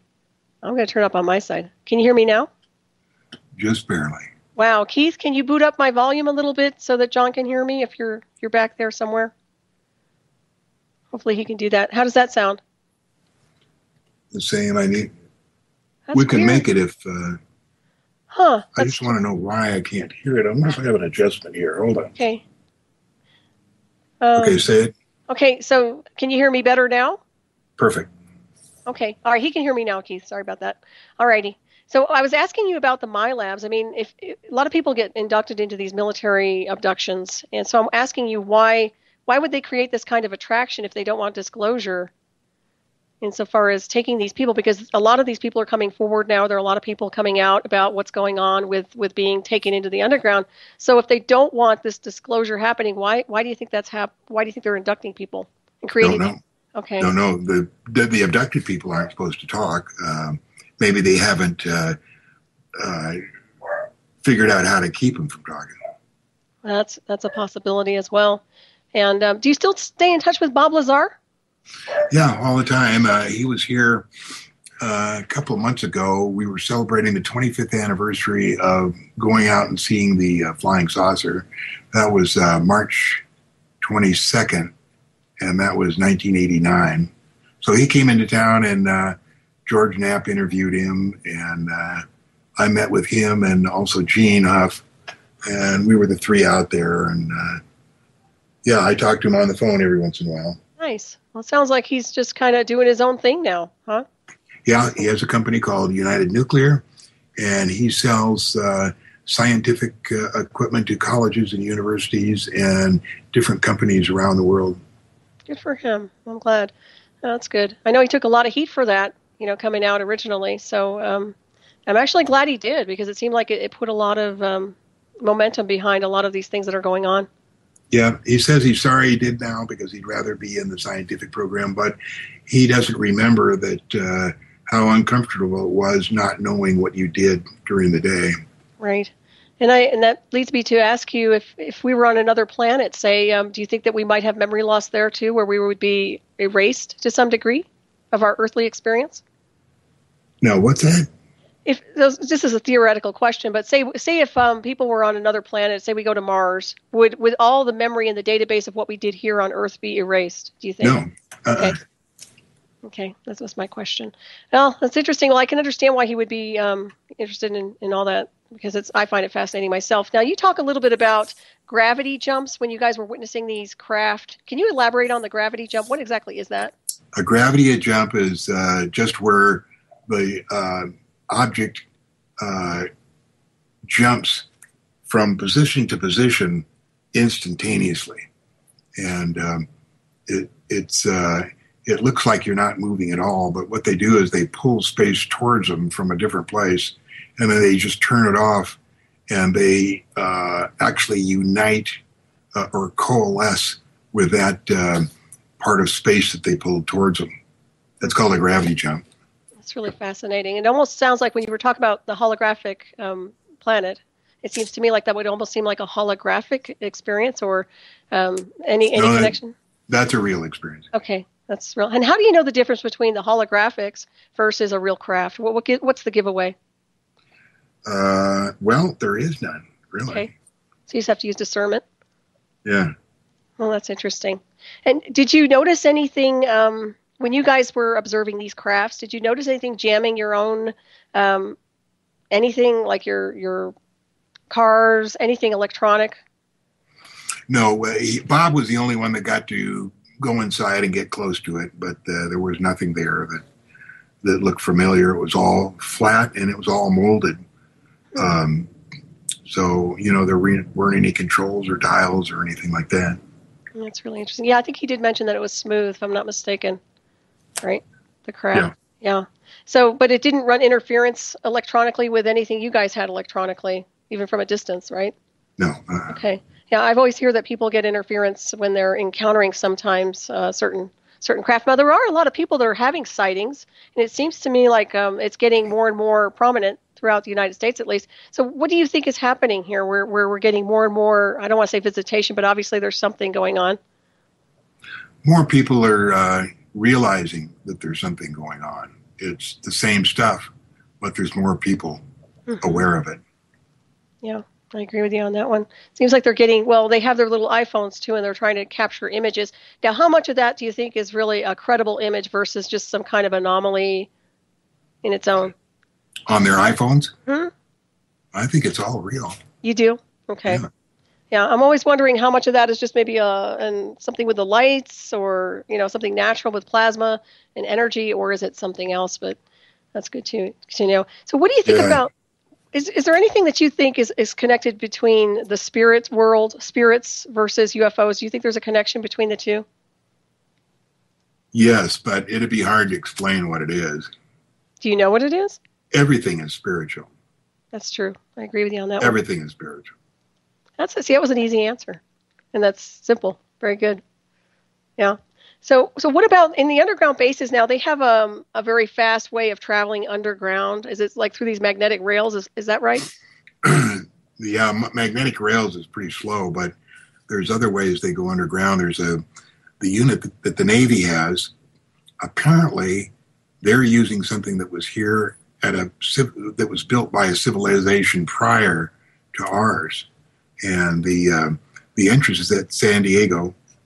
Down at the submarine pen, and they can get in these little car-type vehicles and be anywhere on the Earth in a matter of minutes. Interesting. Are they plasma, those vehicles? No, I don't think so. Okay, so they're not like pods or anything like that? They look like pods, but I don't think they're... Wow, that's interesting. So once again, I have to ask, where do you get this information? That came from a story in a magazine, and the guy who wrote it told about who he visited, who he told, how he had to get there, how he had to meet this guy, and it was so believable that the story has to be true. Now, I've asked several Navy people, have you been in the tunnels lately? And most of them say, tunnels? What are you talking about? But one of them said, yep, every day. So I have to believe that it's true. That's very interesting. And once again, what about teleportation? That seems like it would be an easy way to travel, very efficient, even with a holographic design. Yeah, I don't think that happens. Even the aliens don't have that teleportation. Do you know? Go ahead. They have ways to transport the soul and human beings. And I'm not sure whether that could be called teleportation or not. Do you have any idea if that's done through frequency? If what? Do you have any idea if that is done through frequency? Don't know.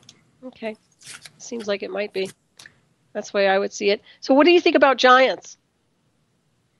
About who? The giants that they claim, like the Anunnaki or giants that once occupied the Earth. Do you have any, do you give any credibility to that? Yeah, they were all real, and we've tried to destroy all evidence of anybody like that, but I think the tallest ones were close to 30 or 40 feet. Mm-hmm. And then there was others of various sizes, but they were all real. Mm-hmm. Wouldn't you say that has a lot to do with the oxygen content on the Earth at the time? That I don't know. I just know that there's been so many civilizations on this Earth that anything could transpire. Mm-hmm. Yeah, I agree. It's amazing how everything's been kind of obfuscated right before our eyes, huh? Yeah. It's really wild. But you take it with a grain of salt. Mm-hmm. It's good. I'm like, nah, I got to keep diving. Sorry. But I'll get burned out eventually. Don't worry. So you have a Celestron telescope, is that right? Yeah, Celestron 8, and that's what I had up when we went with Bob up to see that saucer. Okay, is that a pretty good telescope for moon viewing? It's okay, but for beginners. But I'd rather have a lot bigger one. But even a lot bigger, even a 21-inch, it'd be hard to see that was anything that was that we could say there's something there. Right. We need a orbiting camera like the lunar orbiter took of pictures to say yes, now that's something. Well, we do have surveillance satellites, or they do, rather. Don't they have a surveillance satellite that's always monitoring and always orbiting the moon and also Mars and other areas? Yeah, and all the information we get is they digitally remove everything that could prove that there's something else up there. All the Mars photos we get are all faked. Mm-hmm. Right.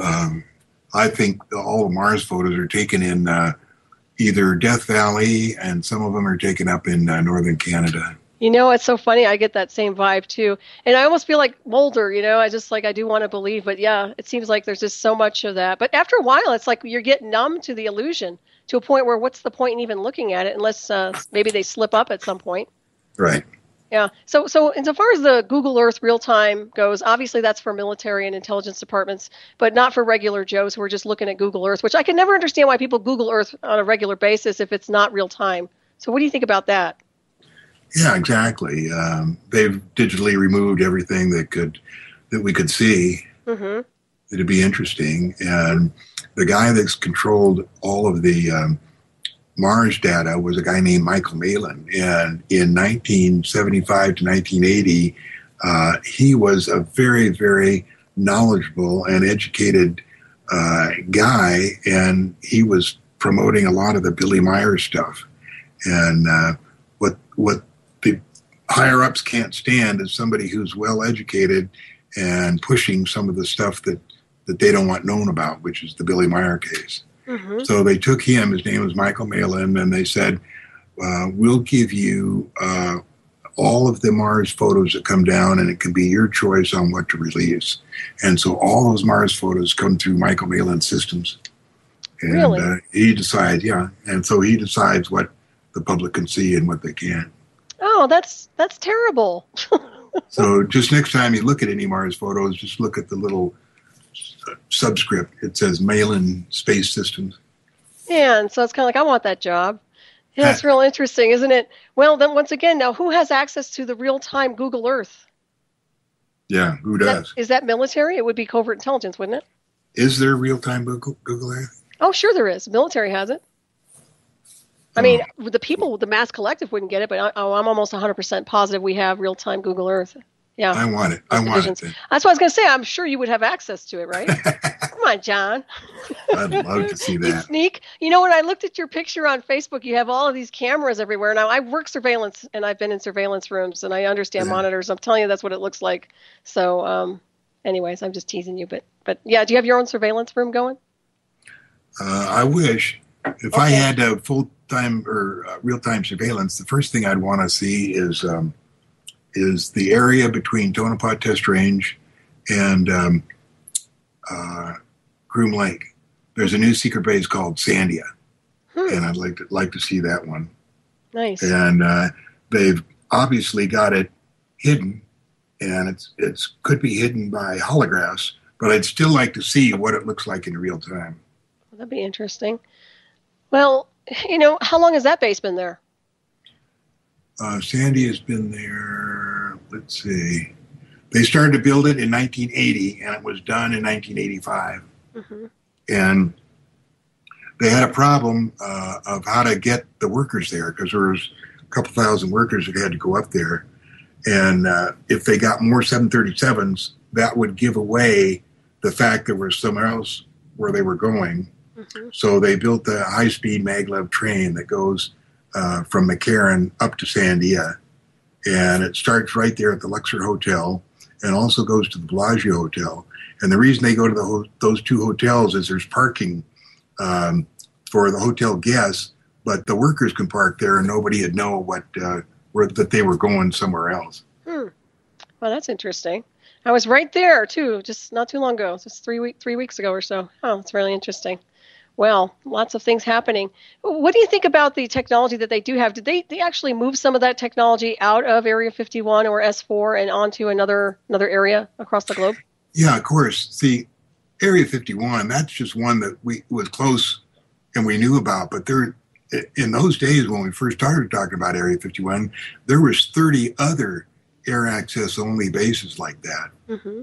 And so a lot of stuff going on at the Navy base there in California called China Lake. There's a lot of stuff going down at White Sands, New Mexico. Just all over, there's different stuff. We could never possibly keep up with all the places that there were. Mm-hmm. So with all this technology that they're doing in the underground, what are they accomplishing right now, do you think? Obviously, it's more than just controlling the masses and lulling everybody and then playing with their toys. There must be something else they're working on. Yep, we'd all like to know that. So you don't have that answer. Damn. So, Yeah. so what do you think? Do you think before you leave this planet, they're just going to come over to you and say, "Hey, do you want to check out the base before you go?"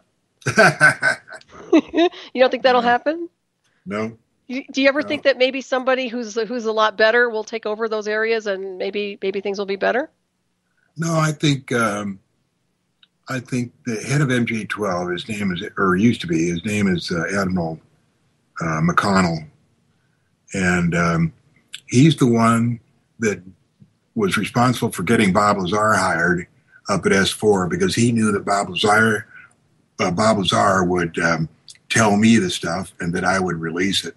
And apparently they wanted a little bit of the information released. Mm-hmm. But that guy, I think, is the one that keeps me alive because there's a lot of guys that want to see me dead. Mm-hmm. And at the center of the security at Nellis Air Force Base, a friend of mine goes down there all the time, and he says they have a target down there, and in this target bullseye is a picture of me and one with a picture of Bob Lazar. So you know we can't be in too well. Oh, that's tacky. Well, I guess I would take it as a compliment. Yeah. In a weird, sick way. Wow. Is he a remote viewer, by the way, that Admiral McConnell? Pardon? Is he a remote viewer? I don't know. Okay. That just sounded familiar. I thought he was some kind of... Does he have any special... obviously, he's up there. So, MJ-12, what's the highest clearance for that? That's majestic. That's the highest you can get. Okay, and I was thinking that they were phased out a long time ago. Is that the case or no? I don't think so. Okay. They could have been. I certainly wouldn't have been told, but I think they're still going. Mm-hmm. Of course, there's always other secret agencies going. Mm-hmm. Which one do you think is the most powerful right now that's associated? Who would be the most powerful? That I don't know. Okay. That's okay. So as far as Billy Meyer goes, now, why is that such a threatening case now? Would that be because it's actually valid? Yeah, because it had such clear photos of the saucer. Right. And they couldn't stand that. Mm-hmm. Now, I looked at that saucer and I was thinking to myself, weren't they working on the Nazi Bell during that whole time? Is it possible that is an engineered craft from the Nazis? I don't think so, because that came well after the Nazi Bell. Okay. Yeah, and then, of course, the Pleiadians. Now, what's your take on those races? Do you think there's credibility with these races and the tall whites? Now, the Pleiadians are the ones that they told Billy Myers that they were from the Pleiades. Mm-hmm. Let's see, I lost my train of thought there. They told Billy Myers that they were from the Pleiades, but Bob saw that identical saucer at S4 and saw it fly, and he only saw 3 small seats in there, which would not have that many be able to accommodate the Pleiadians. Mm-hmm. Now, the tall whites, what's his name, the guy who wrote the trilogy there, they live halfway between Groom Lake and Dogbone Lake up at the test site, and they have an area there that we built for them. And they have apparently they live at part-time there. I don't know where they're really from. Mm-hmm. But a friend of mine went up there to Bill Hamilton, as a matter of fact. He called me the other day. He went up there with his wife to the black mailbox, and he actually got picked up by the tall whites, a guy named Quaylar, and they put him in their saucer for about 20 minutes and talked to him and then let him out again. And that was pretty interesting. Wow, that's incredible. And can you believe these 2 hours have just about gone by? I can't believe it, John.